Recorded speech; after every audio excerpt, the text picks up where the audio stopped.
So avoidance is a survival instinct, avoiding the discomfort, the frustrations, the fears, the longings, the unfulfilledness of human experience at any given time that may be happening, right? So when you notice the avoidance happening, that you don't want to feel something, you don't want to be present, you don't want to listen to anything, me, anybody else, or even yourself,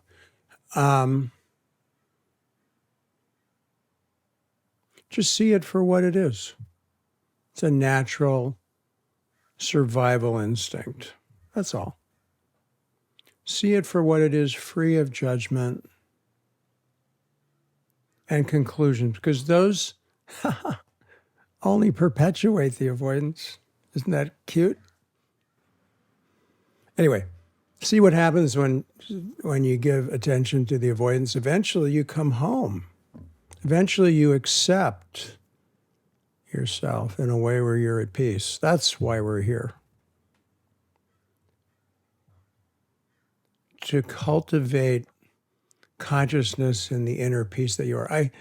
Someone was telling me about some, there are people who have beautiful presence that you can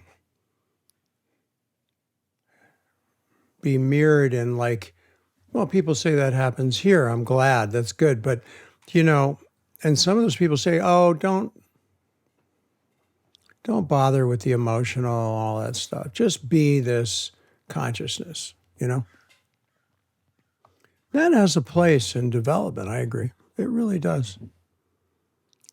But human experience, in my experience, is what we bring that consciousness to. That's the value of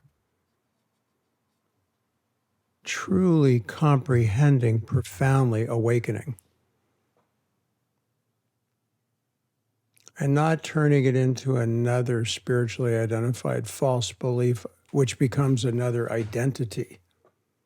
The one who is elevated and enlightened and all that. Because that's an ego trip. All identities are ego trips. All labels are part of the ego construct dynamic. Not a problem. It's just see it for what it is. That's all. Otherwise, you'll be caught in it. And you'll be run by it. So being aware of the avoidance is essential. You may not like that aspect of those aspects of yourself. But my experience and what I see healing others and myself and facilitating this deepening into consciousness is that when you really learn how to allow all the parts of you and all of the voices of you and all of the feelings and all of it from this bigger perspective, you become more fully human and you become more realized simultaneously. And that's the full life trajectory from at least the beginning of awakened consciousness to the completion of this existence in that sense, whatever that is.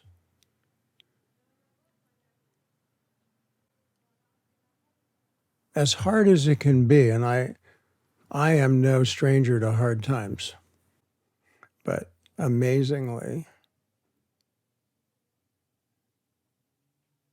I'm here to let you know that it really works to learn to be here fully.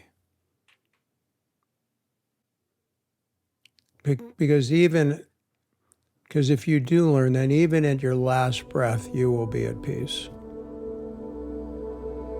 And hopefully lots of breaths before then.